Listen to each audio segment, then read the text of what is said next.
बिल्कुल बिल्कुल, अभी 10 मिनट लगाते हैं इस पे। प्रॉपर्टीज ऑफ ज्योमेट्रिकल आइसोमर्स,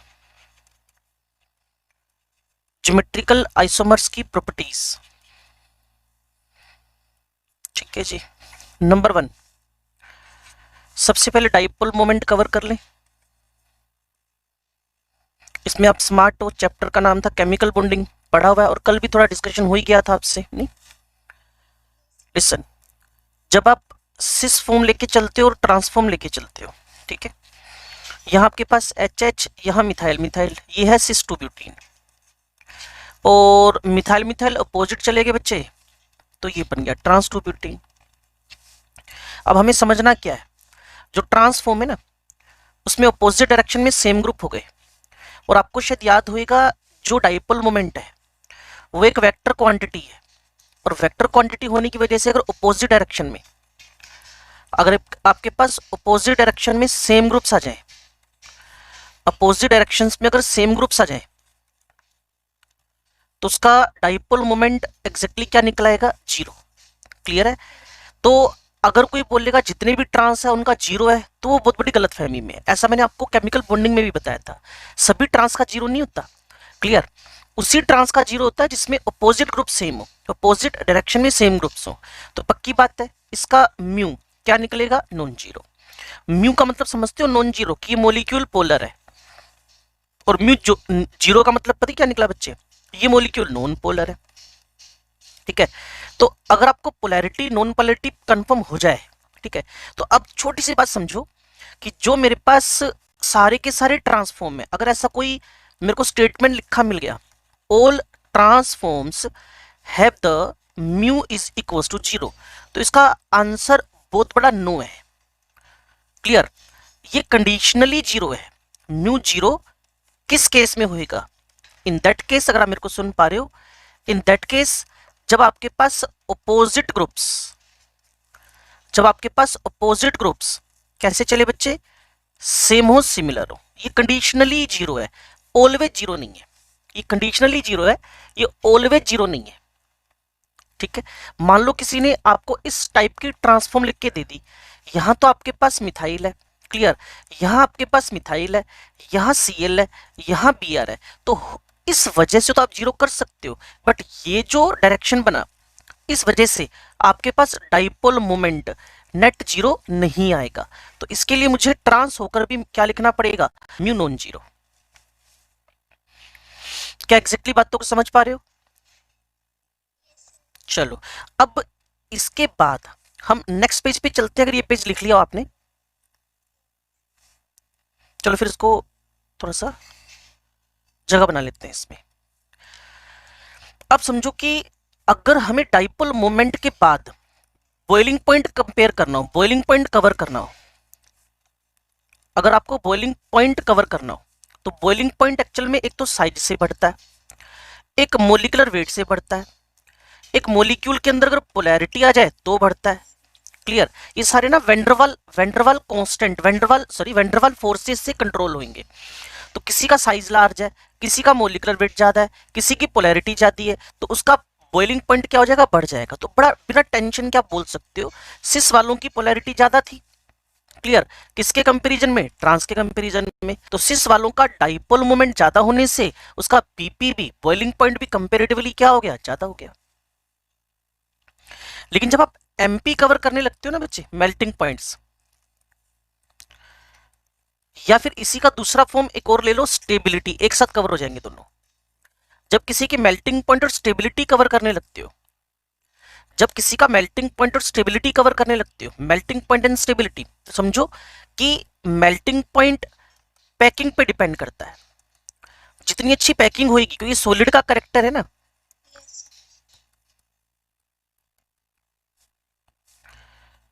ये सॉलिड का करेक्टर है, तो सॉलिड का करेक्टर है, तो जितनी अच्छी पैकिंग होगी बच्चे, जितनी बढ़िया पैकिंग चलेगी, उतना एमपी क्या हो जाना है? बढ़ जाना है। तो साफ सी बात है, जो अपोजिट डायरेक्शन में हुए गए। अब मैं पेज चेंज कर लूं,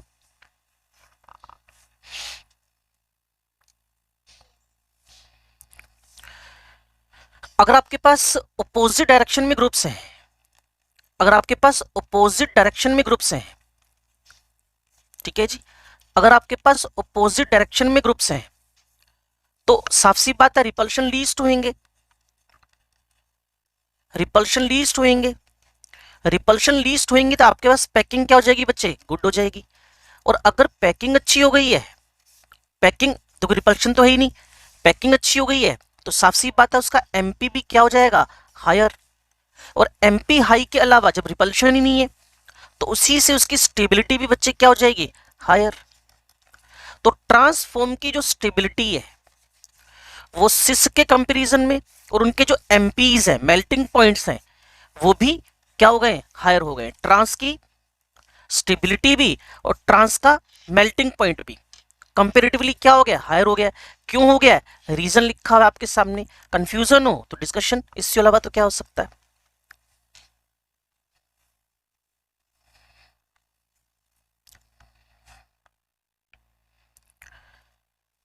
बात क्लियर हुई बच्चे ये वाली।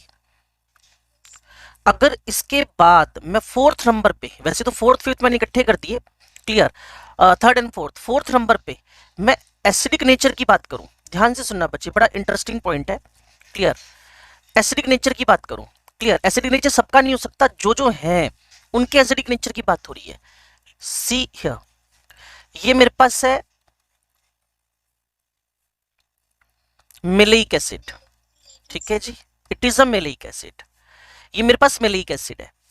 इन भाई साहब ने प्रोटॉन डोनेट किया, प्रोटॉन डोनेट करने के बाद, ध्यान से सुना बच्चे, प्रोटॉन डोनेट करने के बाद, प्रोटॉन डोनेट करने के बाद इनके अंदर एक हाइड्रोजन बॉन्डिंग बन गई। तो ये तो था बच्चे K1, जब आपने एक प्रोटॉन रिलीज करवाया ना, जब आपने एक प्रोटॉन रिलीज करवाया तो वो क्या हो गया, K1। और दूसरा क्या होएगा, K2, चैप्टर का नाम आयोनिक इक्विलिब्रियम। अगर पहला प्रोटॉन निकले तो उसको बोलते हो K1 और दूसरा प्रोटॉन निकले तो उसको बोलते हो K2। तो यहां एक प्रोटॉन निकला तो ये K1। अब आप फर्दर प्रोटॉन रिलीज करवाना चाहते हो, आप ही से पूछो, आप तो समझदार हो गए, सारे बच्चे स्मार्ट है, इज इट पॉसिबल कि हम सेकंड प्रोटॉन इजीली निकाल पाएंगे, है ना। तो सेकंड प्रोटॉन का रिमूवल, सेकंड H+ का removal due to intra H bonding, clear है, क्या हो गया बच्चे, डिफिकल्ट हो गया। इस वजह से जो Ka1 है वो K2 से ज्यादा है। पहला प्रोटॉन निकालना यहां डिफिकल्ट हो गया है, दूसरा प्रोटॉन निकालना है डिफिकल्ट हो गया है। क्यों, क्योंकि पहला प्रोटॉन निकलते ही, पहला प्रोटॉन निकलते ही हाइड्रोजन बॉन्डिंग हो गई और हाइड्रोजन बॉन्डिंग में दूसरा प्रोटॉन निकलना डिफिकल्ट हो गया। Second proton removal due to inter H bonding क्या हो गया, डिफिकल्ट हो गया। और जब प्रोटॉन ही नहीं निकल रहा तो एसिडिक कैरेक्टर क्या हो जाएगा, काफी कम हो जाएगा।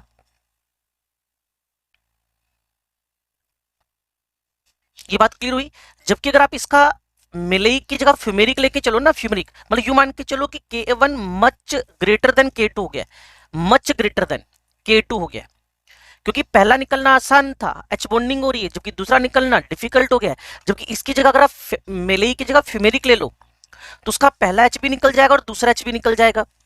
लेकिन जो गैप ऑफ K1 K2 होएगा ना, गैप ऑफ K1 K2 होएगा ना, वो कोई डेंजरस नहीं होएगा। क्यों, क्योंकि हाइड्रोजन बॉन्डिंग उसमें प्रमोट हो ही नहीं रही।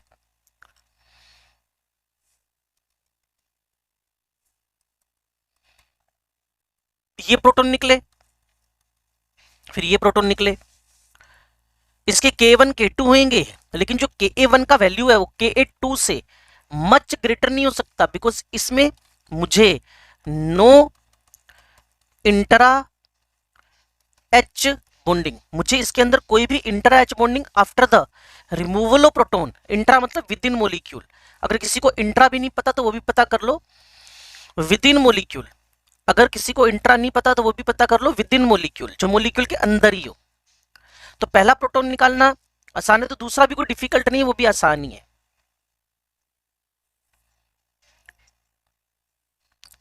किसके साथ बच्चे, नहीं बच्चे, इलेक्ट्रोनेगेटिविटी जब हायर होती है तब होती है ना H bonding. H bonding carbon थोड़ी करता है पुत्र, H बॉन्डिंग करता है फ्लोरीन, H बॉन्डिंग करता है ऑक्सीजन, H बॉन्डिंग करता है नाइट्रोजन। कार्बन थोड़ी एच बॉन्डिंग करता है। अगर तुम्हारी मानूं तो मीथेन में भी एच बॉन्डिंग होनी चाहिए, इथीन में भी एच बॉन्डिंग होनी चाहिए, सारे हाइड्रोकार्बन में एच बॉन्डिंग होनी चाहिए। ऐसा नहीं होता ना। हाइड्रोजन बॉन्डिंग पता है कहां होती है? जहां hydrogen bonded with electronegative element होता है बेटा, ठीक है। हाँ, फोन के साथ, बिल्कुल ठीक बात है। जब फोन के साथ हाइड्रोजन जुड़ा होएगा तभी एच बॉन्डिंग प्रमोट होएगी, फ्लोरीन ऑक्सीजन नाइट्रोजन फोन के साथ। हाँ जी। हाँ। हम्म। कैसे कैसे? वो कार्बन इलेक्ट्रोनेगेटिव थोड़ी है जो उसके साथ एच बॉन्डिंग करवाएगा। एच का होना इनफ थोड़ी है। फिर तो कोई भी बंदा हाइड्रोजन के अंदर भी, हाइड्रोजन गैस में भी हाइड्रोजन बॉन्डिंग करवा देगा। हाइड्रोजन बॉन्डिंग के लिए हाइड्रोजन का किसी इलेक्ट्रोनेगेटिव एलिमेंट के साथ में एसोसिएट होना मस्ट है। If you want to promote hydrogen bonding then hydrogen should be attached with more electronegative element. अगर आप हाइड्रोजन बॉन्डिंग करवाना चाहते हो तो हाइड्रोजन का किसी इलेक्ट्रोनेगेटिव एलिमेंट के साथ होना मस्ट है, ठीक है ना। वही सेम जपनीत वाली बात, FON के साथ अगर हाइड्रोजन होएगा then we can promote the H bonding, तब हम हाइड्रोजन बॉन्डिंग प्रमोट कर सकते हैं, फ्लोरीन ऑक्सीजन नाइट्रोजन। अगला पेज लेके चलो भाई। इफेक्ट ऑफ हीटिंग जान लेते हैं, फिर खत्म करते हैं पॉइंट को। इफेक्ट ऑफ हीटिंग, मुझे लगता है सभी बच्चों को एटलीस्ट आरपी असाइनमेंट तो कर ही लेनी चाहिए, उससे ज्यादा किन्हीं के पास टाइम निकल रहा है, क्लियर। तो वो थोड़ा सा बुकलेट के क्वेश्चन किया करो कोशिश करके, और जो क्वेश्चन में प्रॉब्लम आए मेरे से डिस्कस करते हो उस पर हिंट लिख लिया करो, बाद में बड़ी हेल्प लगती है उससे। इफेक्ट ऑफ हीट बच्चे वही सेम लेकर चले हम लोग। जैसे इफेक्ट ऑफ हीट ये सब बातें करते हो ना, ये इंडिविजुअल मॉलिक्यूल्स के लिए एप्लीकेबल है, ये जनरल थॉट नहीं है, ये जनरल थॉट नहीं है। इफेक्ट ऑफ हीट है, सिस फॉर्म नजदीक था, सिस फॉर्म नजदीक था तो रिमूवल ऑफ क्या कर दिया आपने? वाटर। इससे आपको पता है किसी भी एसिड का वाटर निकलने के बाद, किसी भी एसिड का वाटर निकलने के बाद जो स्ट्रक्चर बनता है बच्चे, किसी भी एसिड का वाटर निकलने के बाद जो स्ट्रक्चर बनता है उसको बोलते हो एनहाइड्राइड, क्लियर है। और ये कौन था? अभी आप लोगों ने नाम लिया ही था इसका, मेलिक एसिड। तो ये क्या बन गया बच्चे? Malic anhydride. जबकि आप अगर इस पे हीटिंग करवाओगे तो मैं क्रॉस लगा दूंगा, इस पे हीटिंग का कोई इंपैक्ट आने वाला नहीं है। तो ये इंडिविजुअल मॉलिक्यूल की एप्लीकेबिलिटी है। अगर जनरलाइज करते हो तो सबसे पहले dipole moment, boiling point, melting point, ये जनरलाइज्ड है। लेकिन एसिडिक नेचर इंडिविजुअल करेक्टर हो गया, इफेक्ट ऑफ हीट भी इंडिविजुअल करेक्टर हो गया। ये universal thought of cis and trans नहीं है, यूनिवर्सल नहीं है।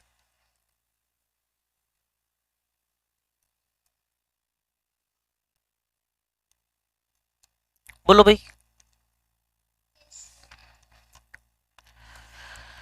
लो जी, इसके बाद हम शुरू कर रहे हैं लास्ट, सेकंड लास्ट, क्योंकि कॉन्फर्मेशन भी बचा हुआ है, वो आई थिंक कल 15-20 मिनट के में करवाएंगे कल, और परसों मोस्ट प्रोबेबली आपको फ्री रखेंगे, क्लियर है। ऑप्टिकल आइसोमेरिज्म, तो सबसे पहले इसका एक और नाम जान लें, 3D। इसी को हम स्पेशियल नाम से भी बोलते हैं, 3D स्पेस में मिलने वाली 3D ऑप्टिकल आइसोमेरिज्म। सबसे पहले मैं आपको इनकी टर्म्स से इंट्रोड्यूस करवाता हूं, टर्मिनोलॉजी, डिफरेंट टर्म्स। तो पहली टर्म बच्चे मेरे पास पते कौन सी है? कायरेल या अनसिमेट्रिकल एटम और मॉलिक्यूल, मॉलिक्यूल ज्यादा अच्छा वर्ड है फिलहाल। अनसिमेट्रिकल मॉलिक्यूल, ऑर्गेनिक केमिस्ट्री में तो आपको जनरली कायरल कार्बन लिखा मिलेगा, कायरल कार्बन, लेकिन मैं बोलता हूं कायरल कार्बन की जगह पर कायरल मॉलिक्यूल की बात कर लो, कायरल मॉलिक्यूल की बात कर लो। तो अब इसकी डेफिनेशन क्या है? सबसे पहले मैं ओपन चेन या फिर एलिसाइक्लिक कंपाउंड में बात करता हूं। तो मुझे बड़ा सिंपल बोलना पड़ता है, अगर किसी एटम क्लियर। जो टेट्रावेलेंट हो, जो टेट्रावेलेंट हो, अगर कोई आपके पास एटम है कोई टेट्रावेलेंट हो, क्लियर है, अगर उसकी चारों valencies, if the all free valencies are bonded with different groups, तो फिर वहां हम स्टार लगा देते हैं। अगर किसी एटम की चारों वैलेंसीज अलग अलग ग्रुप्स के साथ जुड़ी हुई हो तो उस एटम को हम लोग कारेल बोल देते हैं, और वो मोलिक्यूल अपने आप ही क्या बन जाता है, कारेल। टेट्रावेलेंट होना मस्ट है, sp3 होना सुपर मस्ट है। अगर sp3 नहीं होएगा तो आप ऐसी हरकतें कर ही नहीं पाओगे। all the four valencies, all the four valencies, tetravalent, all the four valencies in the open structure should be bonded with the four different groups। Clear है, चार डिफरेंट ग्रुप्स क्लियर होने चाहिए attached with sp3 hybrid atom. अगर ऐसी condition आपको मिलती है तो आप गारंटीड उसको क्या बोल सकते हो, कारेल बोल सकते हो। कारेल का दूसरा मतलब होता है अनसिमेट्रिकल। कारेल का दूसरा मतलब होता है अनसिमेट्रिकल। कारेल मतलब अनसिमेट्रिकल। कहो तो अगले पेज पे चलो।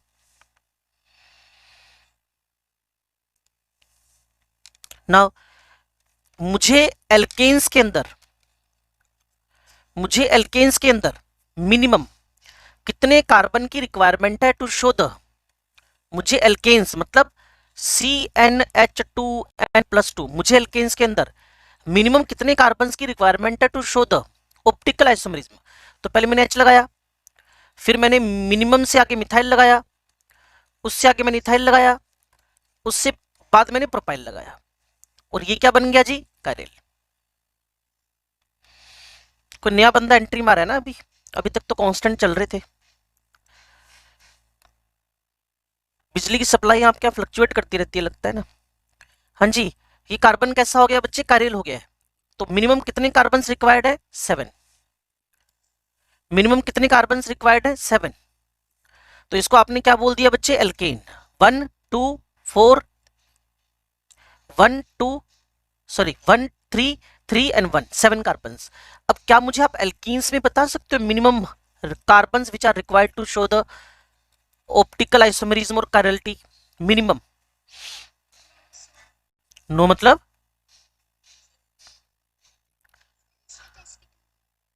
नहीं नहीं, एक कार्बन तो एक डबल रखना है, बाकी तो तुम अपनी चॉइस से चला ही सकती हो ना। ओ जपनीत, ये एल्कीन बन गया ना, इसका एपिक नेम तो 1 2 3 4 1 2 3 4 5 3 मिथाइल 1 पेंटीन हो गया ना। How many carbons are required to show the optical isomerism in the alkene, minimum 6। Clear है। अब आप ही से क्वेश्चन मैंने एल्काइन का पूछ लिया है, नो मत बोलना कोई भी। 5 इज इट, H मिथाइल और एल्काइन तो बनाना ही पड़ेगा ना उसको। 1 2 3 4 5 एंड 6। 5 क्यों बोले मुझे समझ नहीं आया, बस यहां तुमने C ट्रिपल ही लगाना था बच्चे। 6 कार्बन।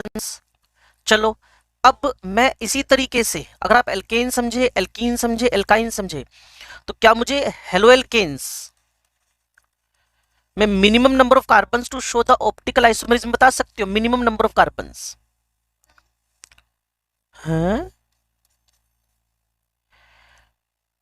बिना बनाए तुम कैसे बोल रहे हो कुछ भी। एक हाइड्रोजन लगाया, एक मिथाइल लगाया, एक हेलोजन लगाया, एक उससे बड़ा इथाइल लगाया।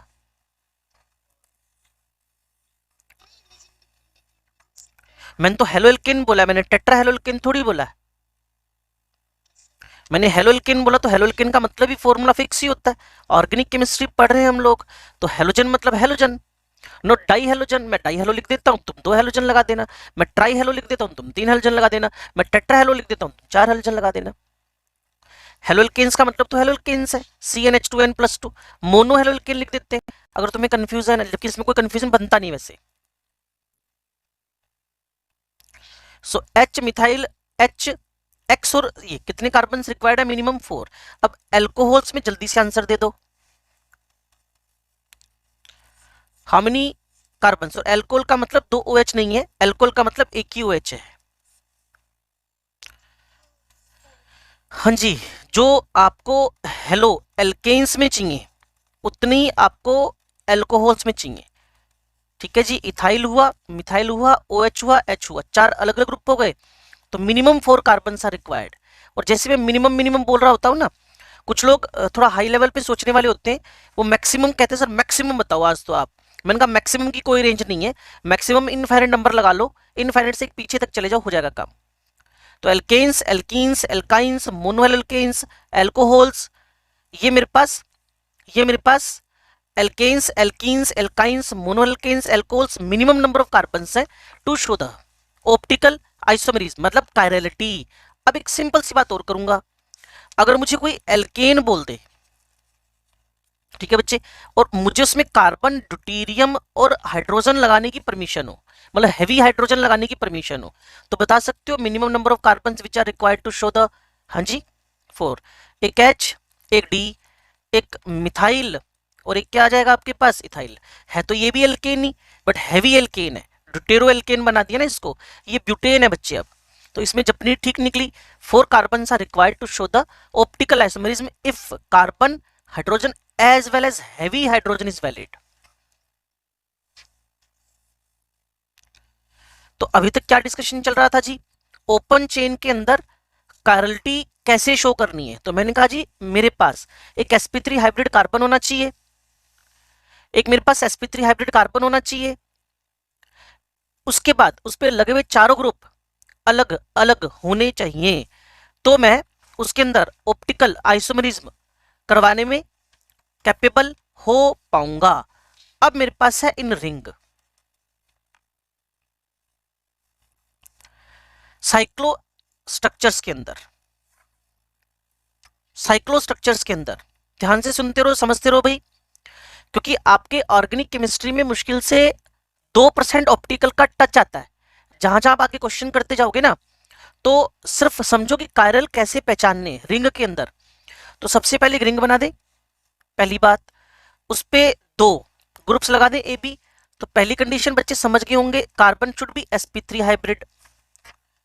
अब उस पर 2 डिफरेंट ग्रुप्स हैं, अब आपको क्लॉकवाइज एंटी क्लॉकवाइज चलना है, ये आप क्लॉकवाइज पाथ ट्रेस कर रहे हो, CW पाथ ट्रेस हुआ। अब आप एंटी क्लॉकवाइज पाथ ट्रेस कर रहे हो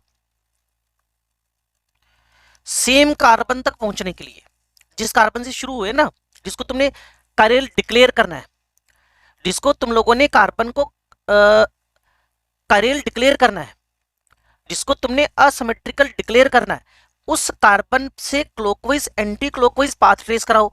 ये ACW पाथ है, एंटी क्लॉकवाइज पाथ है।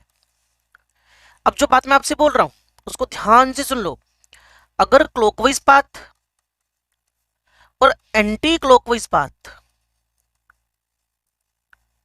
सेम ट्रेस हो जाए, या सेम ट्रेस हो गए ना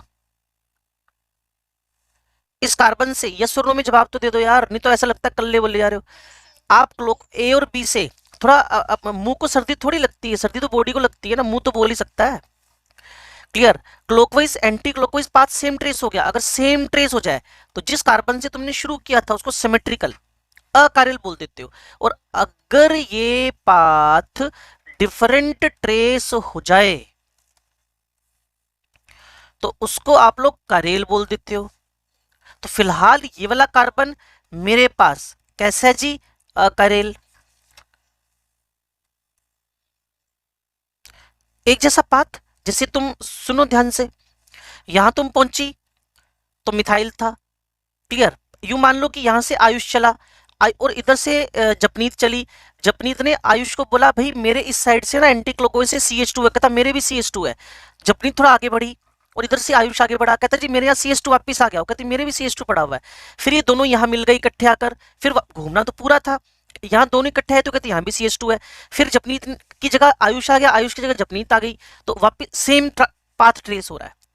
जैसे गए थे वैसे वापस आओ ना, तो clockwise anti clockwise CH2 CH2 CH2 CH2 same path trace हो जाए, तो जिस कार्बन से हमने शुरू किया था वो कार्बन अकरेल हो जाएगा। एक और स्ट्रक्चर बनाता हूं, शायद और समझ में आ जाए। हाँ बनाता हूं, ये तो अब आगे देखो, सुनाओ जी सुनाओ, सुनने को कानों पे मैंने हेडफोन लगा रखा है। एक सेकंड रुकना बस, इससे तुम्हें और क्लियरेंस आ जाएगी। इस कार्बन को सबसे पहले मैंने sp3 बोला, इस पे दो ग्रुप्स लगे हुए हैं, यहां से घूमना शुरू किए हम लोग, वापिस आ गए, और फिर यहां से घूमना शुरू किए, वापिस आ गए।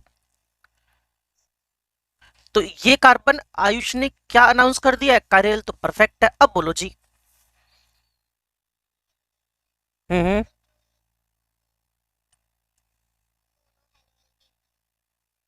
हाँ।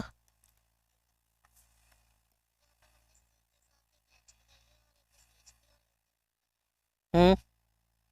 हम्म।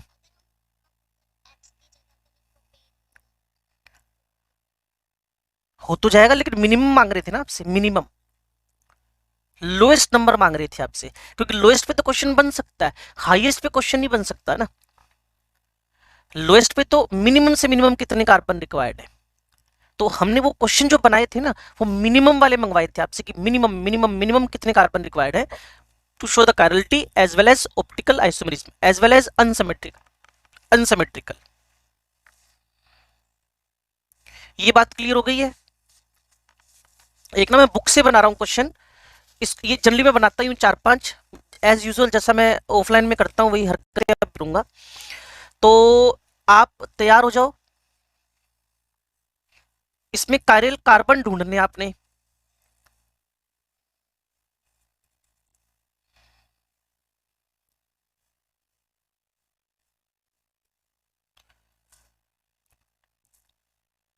जो जो सो गया हाथ खड़े कर लेना भाई। आयुष ने हाथ खड़ा कर लिया है।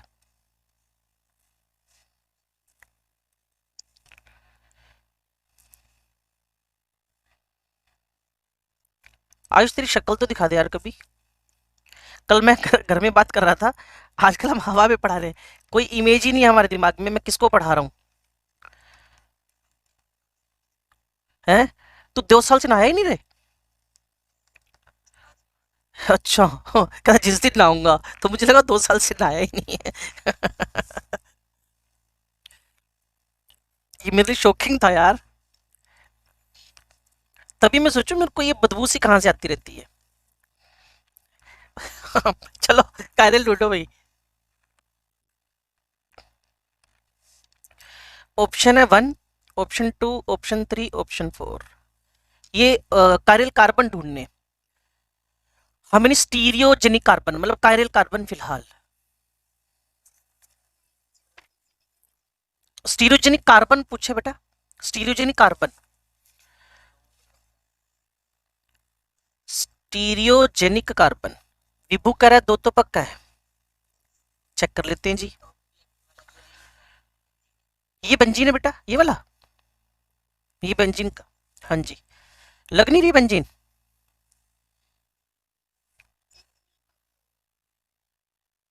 3 पक्का है।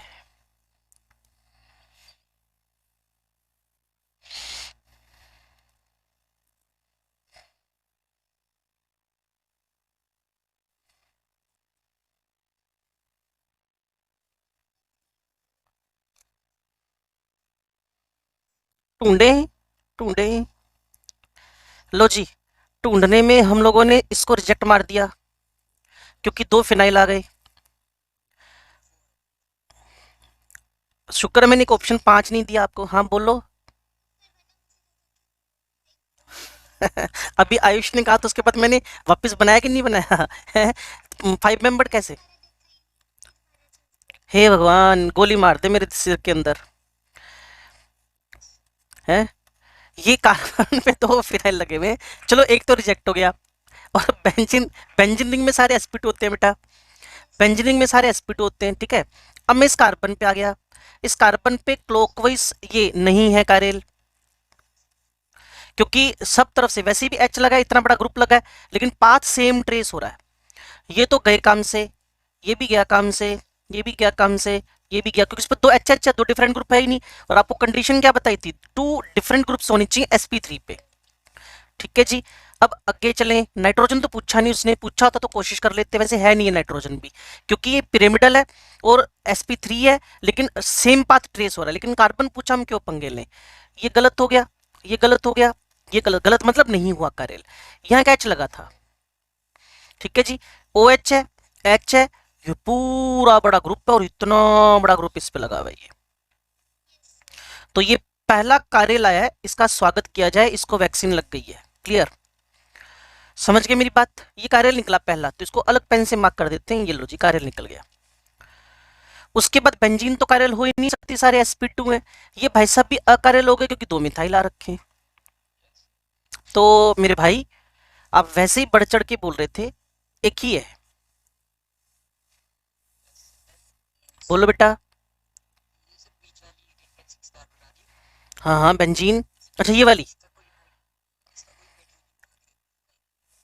नहीं, दो हाइड्रोजन है बेटा, कैसे हो जाएगा कार्य। जिस भी sp3 को देखोगे, हाइड्रोजन कार्य है, कार्बन कार्य, वही भी क्या। हाँ पुत्र जी, दो हाइड्रोजन है ना। खुल के बात किया करो यार, मजा तभी आता है। ज्यादा से ज्यादा क्या बोल लोगे तुम लोग, क्लियर ना, सब्जेक्ट से रिलेटेड ही बोलोगे और क्या बोलोगे। तो कुल मिलाकर अगर आपके दिमाग में बात आ गई है, तो मुझे क्या चाहिए, इसके अंदर सिर्फ एक ही कार्यल मिला है मेरे को, ये वाला। ठीक है, तो ओपन के अंदर, रिंग के अंदर, क्लियर। स्टीरियोजेनिक को लेके कोई टेंशन में ना आए, स्टीरियोजेनिक दो जगह हो सकता है, स्टीरियो केमिस्ट्री, एक थी ज्योमेट्रिकल, दूसरी थी, वैसे तो ज्योमेट्रिकल के साथ में एक और थी कॉन्फॉर्मर, वो भी स्टीरियोजेनिक ही होते हैं बच्चे। स्टीरियोजेनिक, ज्योमेट्रिकल भी स्टीरियोजेनिक है, कॉन्फॉर्मेशन भी स्टीरियोजेनिक है, और ऑप्टिकल भी स्टीरियोजेनिक है। लेकिन यहाँ कोई ज्योमेट्रिकल था नहीं, इसलिए मेरा सारा फोकस किस पे गया, ऑप्टिकल पे।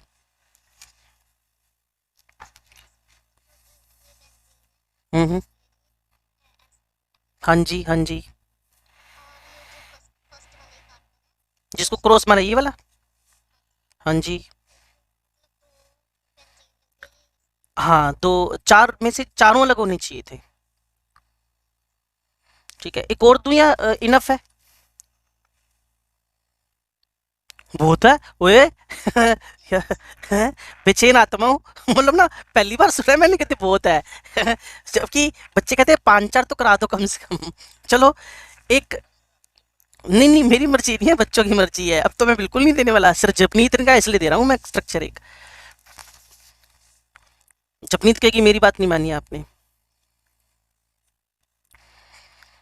तो हे जपनीत,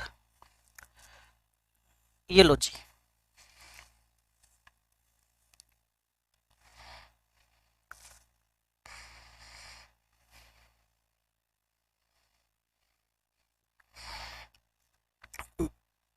ये लो जी। इसके बाद ये छोटा सा स्ट्रक्चर बना है एक, अभी कंप्लीट नहीं हुआ, और ये लो जी, और ये लो जी, ये इतना इतना स्ट्रक्चर है। ये मैं एक बार, 5 है बच्चे, गिने, 1 2 3 4 5, इतना भी गंदा नहीं लिखता जब नहीं, तुम्हें बदनाम कर रही है तुम मुझे। 1 2 3 4 CO O, बेंजीन जैसा 6, बेंजीन जैसा 6, ये डन हो गया। ठीक है, अब आपको ऑप्शन दे रहा हूं 4 5 6 7।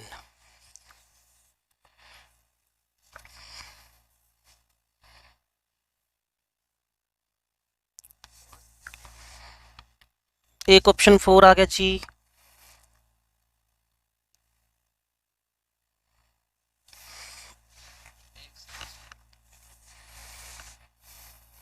हटा दिया।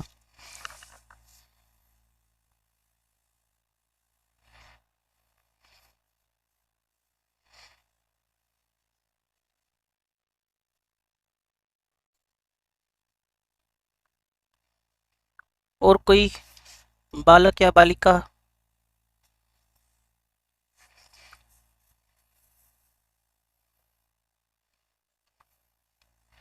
सर 5। लो जी, हाँ जी, ये हो नहीं सकता। इस पे 2 H है, सारे बच्चे सीखो तो ये हो नहीं सकता। इस पे थोड़ा फोकस हमारा टिक गया। एक मिथाइल है, एक H है, एक कितना इथाइल ग्रुप है, कितना बड़ा ग्रुप है। तो ये भाई साहब निकले हैं कायरिल, तो इसको अलग पेन से मार्क कर देते हैं। वापस उन्हीं हरकतों पे आ जाए, इनको भूल जाओ। इस पे तो 2 लोन पेयर है, वैसे भी उसने मेरे से कार्बन पूछे, हाउ मेनी कायरिल सेंटर, ठीक है, तो भी आप, ये तो हो नहीं सकता, 2 लोन पेयर आ गए। इस पे थोड़ा फोकस कर लेते हैं। क्या कोई बोलना चाहेगा, इज इट कायरिल और नॉट?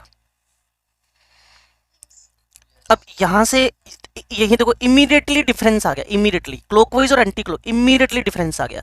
यहाँ CH2 है, यहाँ C अकेला, तो पक्का ये वाला सेकंड नंबर हो जाएगा, ठीक है। उसके बाद फिर वापस पेन बदल के, यहाँ एक H है, यहाँ मिथाइल है, यहाँ यहाँ सिमिलरिटी है, यहाँ डिफरेंस आ गया clockwise anti clockwise path trace करने में, तो ये थर्ड नंबर निकल आया। इस पे 2 H है, ये हो नहीं सकता। ये मेरे पास CH2, ये CH2, ये CH2, यहां डिफरेंस आ गया, तो मुझे लग रहा है ये कार्बन कायरल है। ये फोर्थ नंबर निकलाया। ये भूल जाओ, ये भूल जाओ, ये भूल जाओ। इसकी टर्न आ गई अब।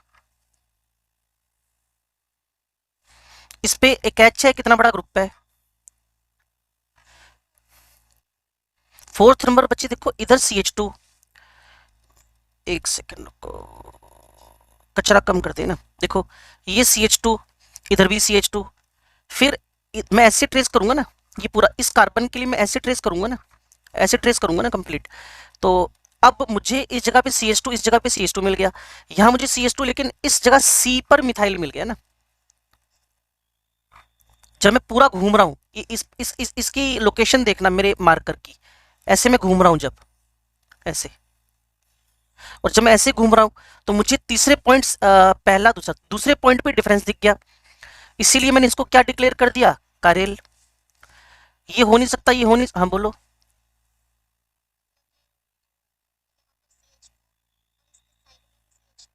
हाँ तो अगला देखो ना बच्चे, अब अगर आप ऐसे लेके बैठी हो CH2 CH3, यहां तुम देखो कि CH2 है, आगे मैंने Cl जोड़ दिया, तो ये पूरा स्ट्रक्चर देखना पड़ता है ना बेटा। अगर तुम सेकंड नंबर, मान लो तुम कह रही हो यहाँ भी CH2, यहाँ भी CH2, यहाँ भी CH2, उसने कहा लगाते रहो, कोई फर्क नहीं पड़ता, मैं बदलना चाहूं तो कहीं भी जाके बदल दूंगा, लो हो गया अलग, है ना। तो हमारा फोकस जिस कार्बन पे, हम उस कार्बन की बात कर रहे हैं, तो वो कार्बन हमारे पास फोर्थ नंबर कायरल हो गया। ये गया काम से, ये गया काम से, ये गया काम से, इसके बाद बहुत जल्दी से, इज इट? तो ये 5वां नंबर निकला है, ये वाला। अच्छा है, अब सारे फेल हो गए, अब सारे फेल हो गए, अब सारे फेल हो गए, सारे फेल हो गए, सारे फेल हो गए। था कोई बंदा जो 6 कार्बन पे जाना चाहता था?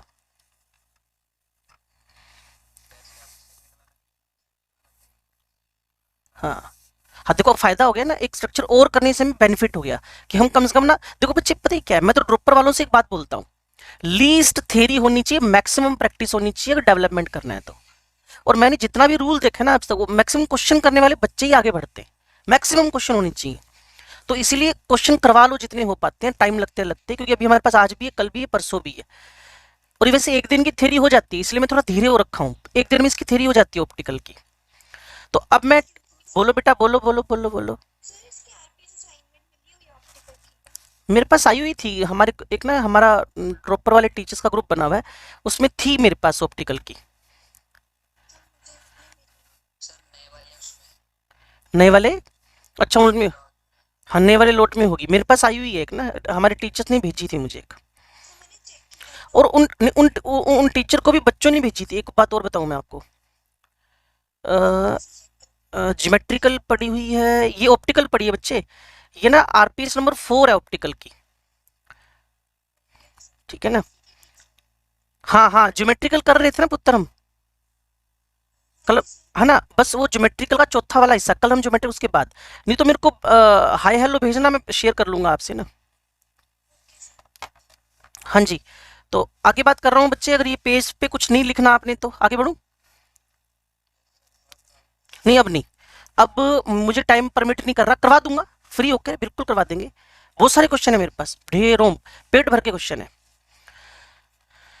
हाँ जी बच्चे, नेक्स्ट डिस्कशन हमारे पास चल पड़ा किसका अब है, उसके बाद plane polarised light, plane polarised light, plane polarised light, ध्यान से सुनना और समझना, इसको डायग्रामेटिकली समझा रहा हूं। मेरे पास सबसे पहले ऑर्डिनरी लाइट है जो सभी डायरेक्शन में वाइब्रेट कर रही है। ये मेरे पास ऑर्डिनरी लाइट है जो सभी डायरेक्शंस में वाइब्रेट कर रही है, ठीक है। अब इसको पास करवाया एक स्पेशली डिजाइंड प्रिज्म में से, एक स्पेशली डिजाइंड प्रिज्म में से, और ये स्पेशली डिजाइंड प्रिज्म बना हुआ है कैल्साइट का, और कैल्साइट एक पॉलीमॉर्फ है कैल्शियम कार्बोनेट का, और इसको बोलते हैं NiCOL, नाइकोल प्रिज्म। अलग अलग नाम रखे हुए केमिस्ट्री के अंदर, क्लियर। अब जैसे ये आपके पास प्लेन ऑर्डिनरी लाइट इसमें से निकलेगी ना, स्पेशली डिजाइंड है ये प्रिज्म, तो वो किसी एक प्लेन में, अभी तो ये वाइब्रेट कर रही है in all directions, vibrations in the all directions, सभी डायरेक्शंस में वाइब्रेट कर रही है। बट जैसे ही बच्चे इस प्रिज्म में से निकलेगी ना, तो ये किसी एक प्लेन में, आप वर्ड पढ़ो ना बच्चे, अब ये वर्ड पढ़ो क्या लिखा हुआ है, प्लेन, सिंगल प्लेन में क्या करने वाली, वाइब्रेट करने वाली, और पोलराइज हो गई। अब अभी तक ये पोलराइज नहीं थी, पोलराइज मतलब तो एंड बन गए इसके, पोलराइज जैसे मैग्नेट में होता है नॉर्थ पोल साउथ पोल, जैसे इलेक्ट्रिकल फील्ड में प्लस और माइनस, वैसे अब तुमने लाइट जो सभी डायरेक्शन में वाइब्रेट कर रही थी ना, अब इसको आपने किसी एक पर्टिकुलर प्लेन के अंदर, अब आपने इसको किसी एक पर्टिकुलर प्लेन के अंदर पोलराइज कर दिया है, तो अब इसको आपने बोलना शुरू कर दिया PPL, it is plane polarised light. Now it is known as a plane. इसका फायदा क्या है अभी पता चलेगा, इसका फायदा क्या है। अब इस प्लेन पोलराइज्ड लाइट को बच्चे तुम लोगों ने अलग से डायग्राम बनाना हो तो इसके आगे बन रहा है। Now it is vibrate in only one plane, either XY plane और YZ प्लेन और XZ प्लेन, किसी पर्टिकुलर प्लेन में ही वाइब्रेट कर रही है। अब आपने पता है क्या किया, एक ऑब्जर्वेशन ट्यूब ली, ये ऑब्जर्वेशन ट्यूब जिसकी लेंथ, इसमें का दुका न्यूमेरिकल भी बनेगा डेसीमीटर, और आपको पता है 1 decimetre is equal to 10 centimetre होता है, ठीक है। एक इसकी लेंथ डेसीमीटर में न्यूमेरिकली सोल्व करने के लिए रखी है। इसके अंदर मैंने ना कायरेल या फिर असिमेट्रिकल क्या रख दिया, कंपाउंड रख दिया, असिमेट्रिकल कंपाउंड रख दिया। जब PPL इसमें से होकर निकलेगी, when the plane polarised light is passes through the solution of chiral compound, तो किसी एक पर्टिकुलर डायरेक्शन में, किसी एक पर्टिकुलर डायरेक्शन में रोटेट कर जाएगी, किसी एक पर्टिकुलर डायरेक्शन में रोटेट कर जाएगी, इधर क्लॉकवाइज और एंटी क्लॉकवाइज, इधर क्लॉकवाइज और एंटी क्लॉकवाइज। अगर क्लॉकवाइज रोटेट कर गई तो इस ऑब्जर्वेशन ट्यूब में कंपाउंड का जो सॉल्यूशन था, compound in observation tube is known as DEXTRO, rotatory, dextro rotatory. और अगर ये एंटी क्लॉकवाइज रोटेट कर गई तो जो कंपाउंड इन ऑब्जर्वेशन ट्यूब था उसको आपने क्या बोलना शुरू कर दिया, LAEVO, लीवो रोटेटरी। ये कंपाउंड का करेक्टरिस्टिक हुआ, ये कंपाउंड का करेक्टरिस्टिक हुआ। If the plane polarised light is rotated in clockwise direction, तो आपने उसको बोल दिया डेक्स्ट्रो रोटेटरी। और डेक्स्ट्रो के लिए पुराना सिंबल था स्मॉल d, आजकल सिंबल यूज हो रहा है प्लस, क्लियर। ये इसको डिनोट करने का तरीका है, ये इसको डिनोट करने का तरीका है, ओके। और लीवो के लिए पुराने टाइम पे यूज हो रहा था बच्चे स्मॉल l, और आजकल यूज करने लग गए माइनस। और गलती से भी कैपिटल D, गलती से भी कैपिटल L अगर आप पुट कर रहे हो तो आप बहुत बड़ा ब्लंडर कर रहे हो, मिस्टेक कर रहे हो। किसी भी डेक्स्ट्रो और लीवो रोटेटरी जो प्रैक्टिकली ऑब्जर्व्ड है, जो स्मॉल d स्मॉल l आपके सामने, इसमें रट्टा थोड़ी मारना है, ये तो प्रैक्टिकली ऑब्जर्व्ड है। अगर PPL रोटेट कर गई तो वो क्लॉकवाइज से डेक्स्ट्रो रोटेटरी कंपाउंड बन गया। अगर वो राइट हैंड साइड की जगह left hand side anti clockwise घूम गई PPL, तो कंपाउंड को तुमने लीवो रोटेटरी बोल दिया, तो प्रैक्टिकली टर्म्ड है। किसी कंपाउंड को टच करके, देखकर, छूकर थोड़ी पता चल जाएगा वो डेक्स्ट्रो या लीवो है, वो तो PPL निकालनी ही पड़ेगी। तो प्रैक्टिकल है, 100% प्रैक्टिकल है। तो यहाँ टर्म पता कौन कौन सी आ गई, PPL आ गई, दूसरी टर्म ऑब्जर्वेशन ट्यूब के अंदर कायरेल कंपाउंड आ गया, तीसरी टर्म डेक्स्ट्रो रोटेटरी आ गई, चौथी टर्म लीवो रोटेटरी आ गई।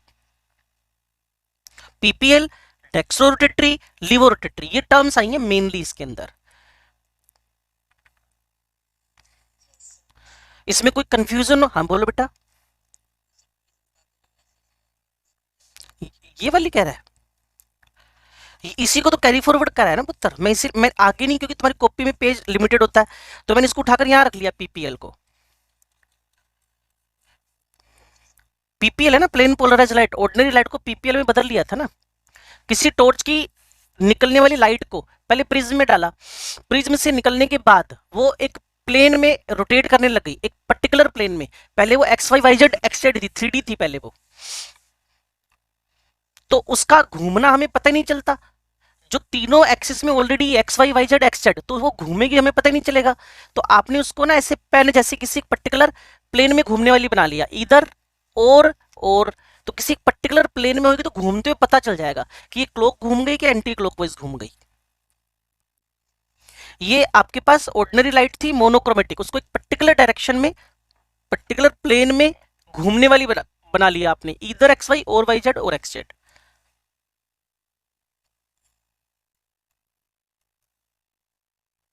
और कोई नहीं, आराम से कर लो। वैसे इसमें जल्दीबाजी है भी नहीं हमें। लो जी,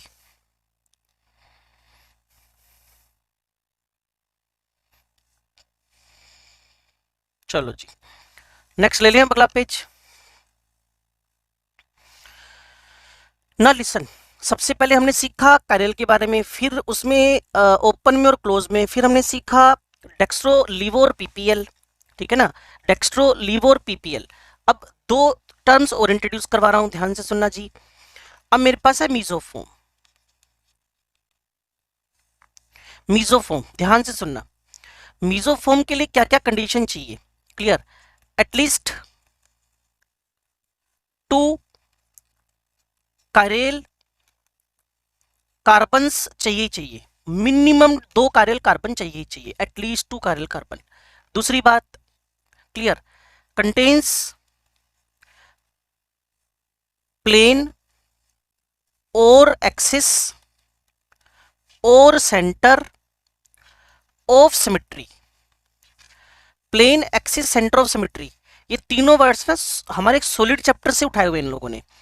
जैसे कि क्यूब है, ये क्यूब है, ठीक है, इस क्यूब के 2 इक्वल पार्ट मैंने कर दिए, ये 2 इक्वल पार्ट कर दिए। तो शायद आपको पता चला होगा कि इसके अंदर ये प्लेन ऑफ सिमेट्री से 2 इक्वल पार्ट्स में, 2 इक्वल हाफ्स में क्या हो गया जी? डिवाइड हो गया। तो इसको आपने क्या कह दिया है? पीओएस। अगर मैं इसी क्यूब को फिर लिख लूं, अगर मैं इसी क्यूब को फिर लिख लूं और यहां से एक लाइन खींच दूं, तो आपको पता है इसमें तो प्रिज्मेटिक, मतलब ये था आपके पास एक्सिस ऑफ सिमेट्री। जनरली एक्सोसिमेट्री पता है किसको बोल देते हैं? एक ऐसी लाइन जिसके अराउंड मॉलिक्यूल को रोटेट करो अगर, और वो कितनी बार सेम अपीयरेंस दे रहा है। तो अगर आपको ये पीओएस एओएस समझ नहीं आया तो एक और एओएस है इसके अंदर मेरे पास, ये सॉलिड चैप्टर से उठाया मैंने, ये लो जी, जिससे आप जल्दी समझ पाओगे एओएस को। अब आपको पता है, जब मैंने एक डब्बा लिया, एक बॉक्स लिया, एक क्यूब लिया, उसमें से आमने सामने एक एक्सेस डाल दिया, अब ये 4 बार मैं ऐसे बैठा हूं और ये घूम रहा है, तो 4 बार मुझे सेम अपीयरेंस दे देगा ये। तो मैंने इसको क्या बोलना शुरू कर दिया? It is axis of symmetry. और अगर मैं इसी क्यूब को फिर लिख लूं और उसके सेंटर में, जिसको तुम बॉडी सेंटर बोलते हो, इस बॉडी सेंटर से कॉर्नर्स की डिस्टेंस एग्जैक्टली सेम है, इस बॉडी सेंटर से कॉर्नर्स की डिस्टेंस एग्जैक्टली सेम है। अगर आप इस पे इंटरेस्टेड नहीं हो तो सुनो, इस कॉर्नर से जस्ट ऑपोजिट वाले फेस की डिस्टेंस भी बिल्कुल सेम है। अगर आप इसमें भी इंटरेस्टेड नहीं हो तो इस सेंटर से ऑपोजिट एज सेंटर की डिस्टेंस भी बिल्कुल सेम है।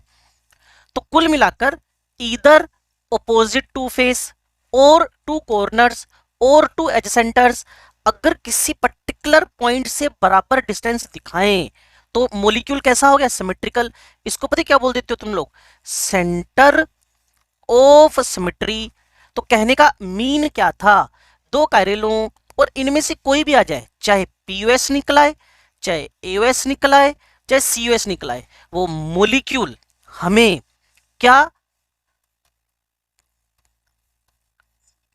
कहने को मिलेगा, सिमेट्रिकल तो हो ही गया, उसको आप लोगों ने मीजोफोम बोल दिया है, उसको आपने मीजोफोम बोल दिया है। बस समझने की बात है, कोई रॉकेट साइंस नहीं है, मैं बार बार बच्चों से बोलता हूं। थोड़ा सा हम 3D, पहले तो क्लास में खड़े होकर 3D ढंग से नहीं समझा पाते थे, अब तो 3D आपको डिजिटली समझाना है 3D, तो कोशिश हम करते हैं कलर बदल बदल के समझा दें। क्लियर। अब मेरे साथ आओ, ये मैंने COOH, ये मेरे पास OH, ये मेरे पास H, ये मेरे पास OH, ये फिर H, और ये मेरे पास COOH। ठीक है जी। अब मैंने इस मॉलिक्यूल के अंदर दो कायरल कार्बन तो ढूंढ लिए, शायद आपने भी ढूंढ लिए होंगे। क्लियर। अब इस मॉलिक्यूल को फोल्ड कर सकते हो, इसको बोलते हो पीयूएस, प्लेनो सिमेट्री। क्या दो कायरल कार्बन है, एटलीस्ट दो कायरल कार्बन तो है। क्या इसमें प्लेनो सिमेट्री और एक्स और सेंटर, इनमें से कोई एक है, हाँ पीयूएस है। तो मॉलिक्यूल कैसा हो गया, सिमेट्रिकल, लेकिन कंटेन्स टू कायरल कार्बन्स। तो ऐसे कंपाउंड को आपने क्या बोलना शुरू कर दिया है, मीजो। और मीजो के बारे में एक बड़ी शानदार सी बात, ये ऑप्टिकली इनएक्टिव है। और इनएक्टिव का, ऑप्टिकली इनएक्टिव का मीन क्या हुआ, ऑप्टिकली मतलब पीपीएल, जिसको ऑप्टिकली वर्ड समझ में ना आया हो। क्लियर। ऑप्टिकली मतलब पीपीएल, और इनएक्टिव मतलब डजंट डजंट रेस्पोंड, रोटेट। अगर इसमें से पीपीएल निकलेगी, अगर इस मीजो कंपाउंड में से पीपीएल निकलेगी, तो पीपीएल जैसी एंट्री करेगी वैसी एग्जिट कर जाएगी। पीपीएल को ये इंटरनल कंपनसेट कर गया, ये इंटरनल कंपनसेट कर गया। ये क्या है, इंटरनल कंपनसेट, इसका मतलब है इंटरनल बैलेंसिंग। आधे मॉलिक्यूल ने उसको क्लॉकवाइज घुमा दिया, आधे ने उसको एंटी क्लॉकवाइज घुमा दिया, और मॉलिक्यूल एग्जैक्टली ऑप्टिकली क्या हो गया, inactive. Mean meso contains two carbon, यहां से two contains two carbon carbon but optically inactive. यहां से बहुत बढ़िया क्वेश्चन बनने लग गया। All molecules which have the chiral carbon are optically active. आपने कहा ऐसा थोड़ी होता है, जिनके अंदर कायरल कार्बन हो वो ऑप्टिकली एक्टिव हो भी सकते हैं, नहीं भी हो सकते हैं। जिनके अंदर दो कायरल है और उसके अंदर भी तुमने प्लेनो सिमेट्री ढूंढ ली, तो मोलिक्यूल क्या हो जाएगा, ऑप्टिकली इनएक्टिव। ईशान बोलो बेटा। हाँ, ये मोलिक्यूलर कायरल हो गया ना, कायरल कार्बन कंटेनिंग है लेकिन ऑप्टिकली इनएक्टिव है, इसीलिए हमने इसको क्या बोल दिया, मोलिक्यूल इज अकायरल। सिमेट्रिकल हो गया ना। अब ये अकायरल का लिटरल मीन क्या था, सिमेट्रिकल। और कायरल का मतलब क्या होता है, अनसिमेट्रिकल।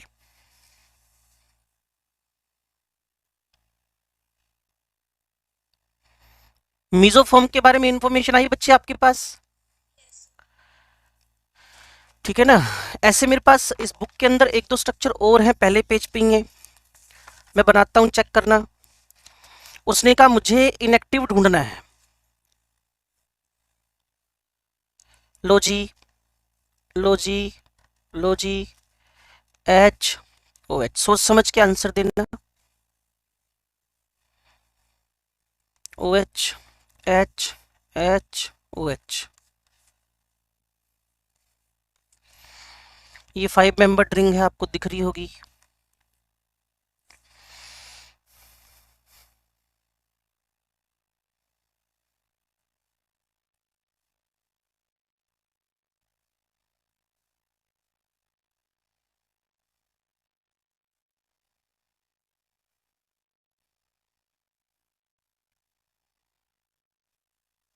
हाँ भाई, ये 5 ऑप्शन है मेरे पास, और आपको इनमें से ढूंढना है साइक्लोपेंटेन ऑप्टिकली इनएक्टिव।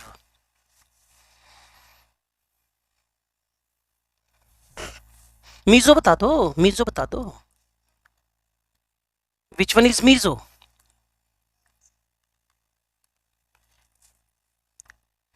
क्या निकला है इस अंदर, पीयूएस।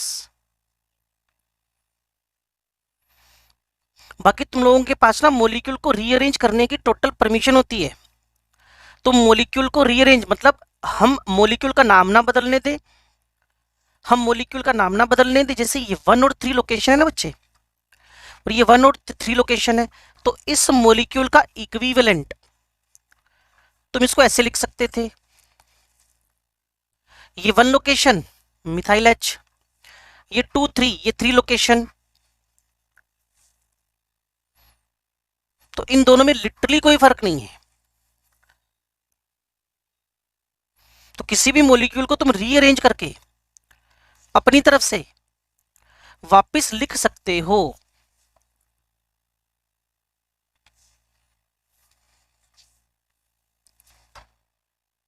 बोलो भाई। तो पीछे आपको मीजो के बारे में इंफॉर्मेशन मिल गई है, 2 कायरल कार्बन एटलीस्ट होने चाहिए, प्लेन पोलराइज लाइट की इंफॉर्मेशन मिल गई है, क्लियर। डेक्स्ट्रो कौन है, लीवो कौन है, इसकी इंफॉर्मेशन मिल गई है, क्लियर। ये एक क्वेश्चन उठाकर प्रैक्टिस कराने की कोशिश की आपसे। अब थोड़ा सा और आगे बढ़ेंगे, लेकिन एक इंफॉर्मेशन और दे दी, किसी मॉलिक्यूल पे आपको शक हो रहा हो तो उस मॉलिक्यूल को रीअरेंज करके लिख लो, नाम नहीं बदलना चाहिए और अरेंजमेंट इन 3D बदलनी नहीं चाहिए। उसके बाद सोचो क्या उसके अंदर कोई पीओएस वीएस आ सकता है, नहीं आ सकता, तो मॉलिक्यूल कायरल हो जाएगा। और मीजोफॉर्म ऑप्टिकली इनएक्टिव क्यों हुई, मीजोफॉर्म ऑप्टिकली इनएक्टिव क्यों हुई, क्योंकि उसके अंदर इंटरनल कंपनसेशन हुआ है। चलो एक टर्म और इंट्रोड्यूस करवा रहा हूं बच्चे, रेसिमिक मिक्सचर। एक टर्म और इंट्रोड्यूस करवा रहा हूं, रेसिमिक मिक्सचर। क्या लिखना पड़ेगा, सुनो ध्यान से, इट इज इक्वी मोलर, किसी को समझना है तो 1:1, equimolar mixture of the 1:1 mixture of the dextro dextro and levo forms लिख दूं, नहीं तो बच्चे पता क्या करते हैं, डेक्स्ट्रोलैक्टिक एसिड के साथ में डेक्स्ट्रोसिट्रिक एसिड जोड़ते, डेक्स्ट्रो आपके पास सिट्रिक एसिड या ऐसा कुछ मॉलिक्यूल जोड़ देंगे, dextro and levo forms of the same compound. ये मैंने जानबूझ के लिखा, डेक्स्ट्रोलैक्टिक प्लस डेक्स्ट्रो के साथ लीवोलैक्टिक, ये दोनों मिलकर मुझे क्या देंगे, रेसमिक मिक्सचर। ये दोनों मिलकर मुझे क्या देंगे, रेसमिक मिक्सचर। हो सकता है आप में से कुछ बच्चों को लैक्टिक एसिड का स्ट्रक्चर पता हो।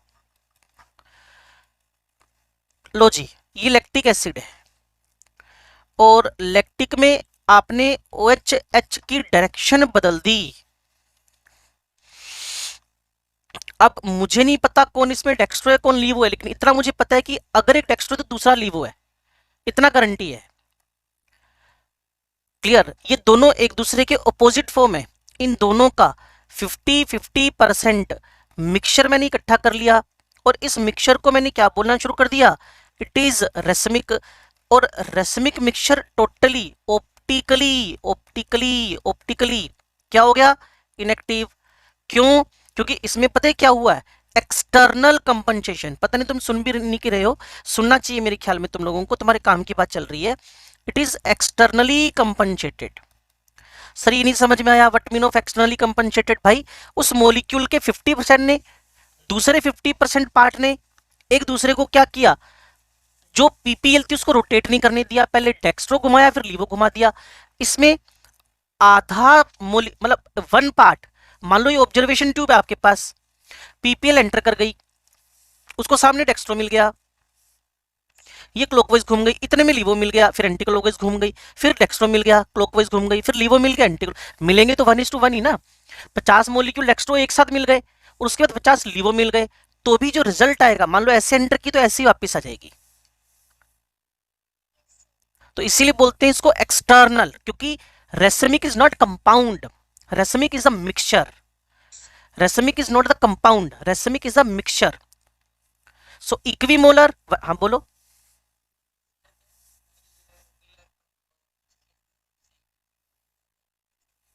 किसके किसके किसके अलग अलग के डालोगे तो हमें क्या पता उसका angle of rotation angle of rotation तो अलग अलग होता है ना बच्चे। तेरे पास ग्लूकोज का और फ्रक्टोज का एंगल ऑफ रोटेशन सेम थोड़ी होता है। तभी तो तूने बायो में बायोमोलिक्यूल 11th क्लास में सीखा होगा ना। सुक्रोज का जब तू हाइड्रोलाइसिस करता है तो ग्लूकोज और फ्रक्टोज आते हैं। तेरे पास जो फ्रक्टोज है वो लिवो रोटेटरी है, और जो ग्लूकोज है वो डेक्स्ट्रो रोटेटरी है, लेकिन फ्रक्टोज का एंगल ऑफ रोटेशन माइनस में ज्यादा होता है, तो रिजल्टेंट सोल्यूशन तो डेक्स्ट्रो की जगह लिवो बन गया।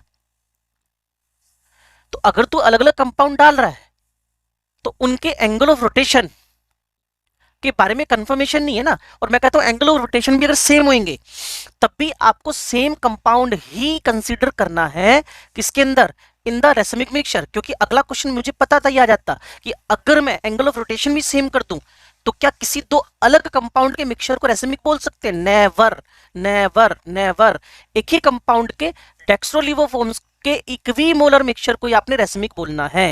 ये ऑप्टिकली इनएक्टिव है, ये रिजल्टेंट अकार्यल है, और इसमें एक्सटर्नल कंपनसेशन हुआ है, एक्सटर्नल बैलेंसिंग हुई है।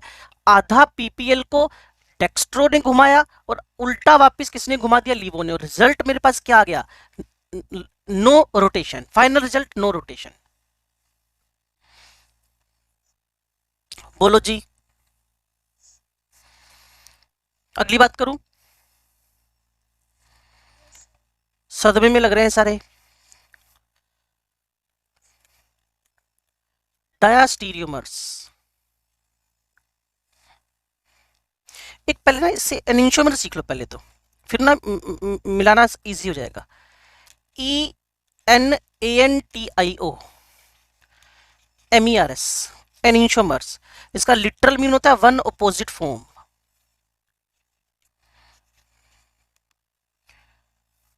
EN one, NT opposite part. और इसकी डेफिनेशन जो लिखने को मिलेगी वो पता क्या मिलेगी, इसकी डेफिनेशन लिखने को मिलेगी, mirror image which are non superimposable. Mirror image which are non superimposable. Clear है? ऐसी मिरर इमेजेस जो एक दूसरे के ऊपर सुपर इम्पोज नहीं होती हैं, ऐसी मिरर इमेज जो सुपर इम्पोज नहीं होती हैं, उनको आपने क्या बोल दिया, एनिंशियोमर्स। जैसे भी थोड़ी देर पहले बच्चों के सामने बनाया था वही अरेंजमेंट फिर मैं बनाने जा रहा हूं। क्लियर? यहां मैंने H लगा दिया, यहां मैंने, लेकिन ये फॉर्म बनाएंगे, चलो चलने दो। यहां मैंने OH लगा दिया, यहां मैंने COH लगा दिया। ये मेरे पास फ्लाइंग डैश फॉर्मूला है, ये मेरे पास वेज डैश फॉर्मूला है। फ्लाइंग डैश भी बोलते हैं और वेज डैश भी बोलते हैं।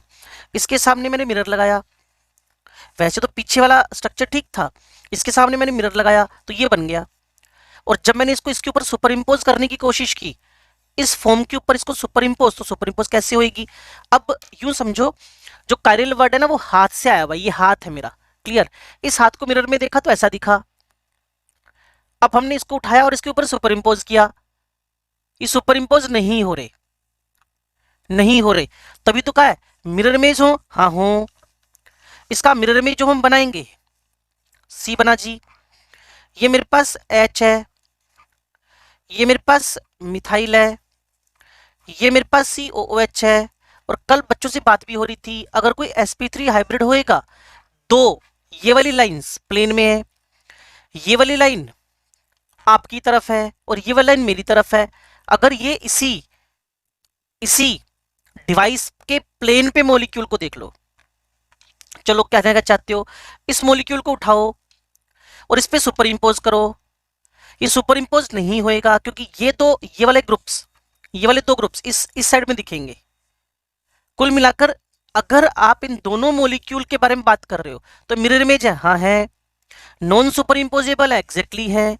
तो ऐसे मॉलिक्यूल्स को हम लोगों ने क्या बोल दिया, non superimposable mirror image are known as the enantiomers. Non superimposable mirror image are the enantiomers. Non, हाँ बोलो बेटा। उल्टा हो गया ना बच्चे मिरर में देखने पर। और मैं, हाँ डैश डैश वो मैं वापस लिख देता हूँ, वापस लिख देता हूँ। ये वैसे अलग से बताना था आपको, तभी मैं लिखते लिखते अटका, फिर मैंने वापस लिखना शुरू कर दिया। क्लियर? ये एच जोड़ो या फिर सिर्फ इसको समझो, यहाँ कोई भी ग्रुप लगे हो। तो जो डैश है ना बच्चे, ये डैश, क्लियर, और ये वेज जो है, ये आपके पास फार फ्रॉम द व्यूअर है, व्यूअर से दूर है। अब मैं देख रहा हूं, आप देख रहे हो, उसमें फर्क है, मैं सीधा लिख रहा हूं, फार फ्रॉम द व्यूअर है, व्यूअर से दूर है, और ये टूवर्ड्स व्यूअर है। कभी घर पे बैठ के ना sp3 हाइब्रिड, कभी घर पे बैठ के sp3 हाइब्रिड टेट्राहेड्रल स्ट्रक्चर बनाने की कोशिश किया करो, आपको समझ में आएगा। ये इन प्लेन है और ये इन प्लेन है, इसीलिए जो टेट्राहेड्रल स्ट्रक्चर होता है बच्चे, वो ऑलवेज नॉन प्लेनर होएगा, नॉन प्लेनर। अगर 4 पेन मिलाओ तो एक ऐसे, एक इधर, एक इधर, एक ऐसे तुम्हारी तरफ, और एक मेरी तरफ। क्लियर? एक ऐसे, एक तुम्हारी तरफ, एक मेरी तरफ। जो तुम्हारी तरफ है टूवर्ड्स व्यूअर, वो तुम डैश की जगह वेज से दोगे, इसको बोलते हैं WEDGE, इसको बोलते हो तुम लोग डैश। ये बोल्ड लाइंस हैं।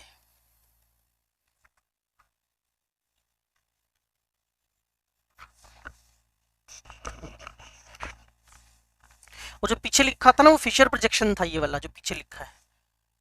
चला जाओ भाई, ये फिशर प्रोजेक्शन है, इसके बारे में बताऊंगा, सारी बातें बताऊंगा। फिलहाल तो एनिंशियोमर्स को दिमाग में अच्छी तरह से टांग लो कि व्हाट मीन ऑफ एनिंशियोमर्स। एनिंशियोमर मतलब super, sorry, non superimposable mirror image, और नॉन सुपर इम्पोजिबल है तो पक्का उसके अंदर कायरलिटी तो आएगी आएगी। अब मैं, जो मेरे पास बचा हुआ टाइम है वो है 4 मिनट। अब मैं डायास्टीरियोमर्स के बारे में बता रहा हूं। डायास्टीरियोमर्स, पहली बात molecular formula same, structural formula same, 3D arrangements are different. Stereo पढ़ रहे हो ना, 3D arrangements are different, clear, but not the mirror image.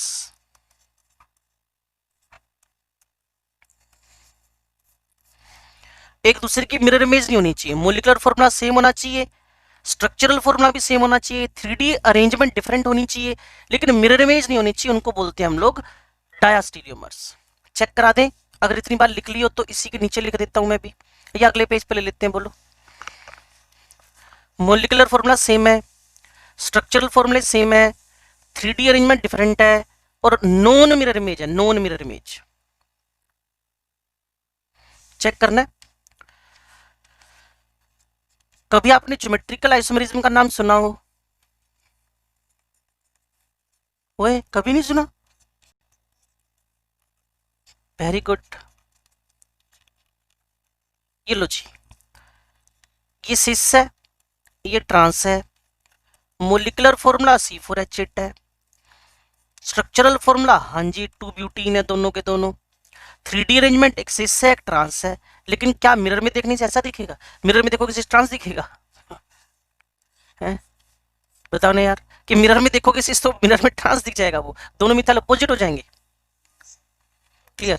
तो इस सेट को आप लोगों ने क्या बोलना शुरू कर दिया? डायस्टीरियोमर। तो कोई बोलता है कि सिस ट्रांस का सेट डायस्टीरियोमर है, आप बोलो यस। सिस ट्रांस का सेट डायस्टीरियोमर है, आप बोलोगे यस।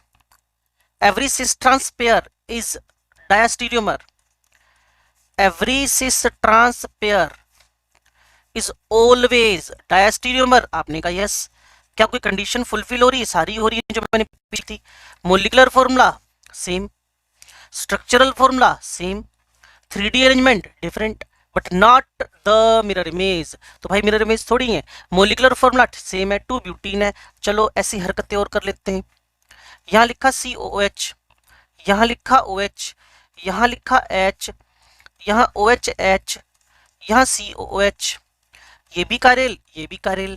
क्लियर? अब फिर मैंने यहाँ लिख दिया OH, यहाँ H, ये COOH, ये OH, ये H, ये COOH, फिर वापस लिख दिया।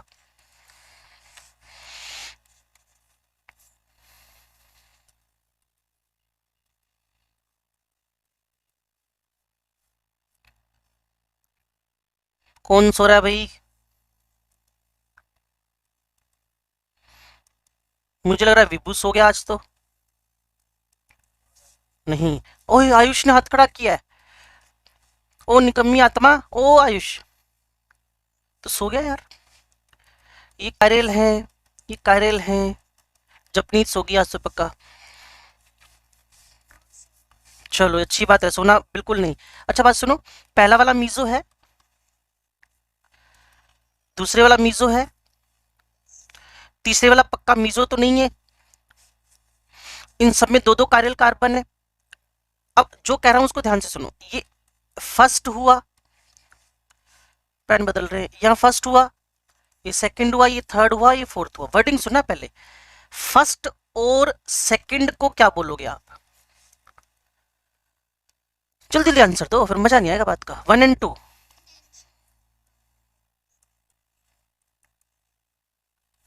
हे जपनीत, हे जपनीत, क्या कोई मीजो कारेल है? होए, हाँ हाँ कारेल कार्बन है। कुल मिलाकर अभी थोड़ी देर पहले ईशान ने एक बात कहलवाई थी हमसे कि मीजोफॉर्म कैसी होती है। कहाँ गया भाई? ये रहा, ये ईशान ने कहलवाया था हमसे। तो एक बड़ी परफेक्ट सी लाइन बोल दूं, एक परफेक्ट सी लाइन बोल दूं कि जब भी तुम किसी मीजो के बारे में बात करने वाली हो तो मीजो का कभी भी गलती से भी एरेंशियोमर या मिरर इमेज के बारे में तुम्हें सोचना भी नहीं है। नो नीड, क्योंकि ये 1 और 2 नहीं है बच्चे, ये दोनों के दोनों 100% सेम है।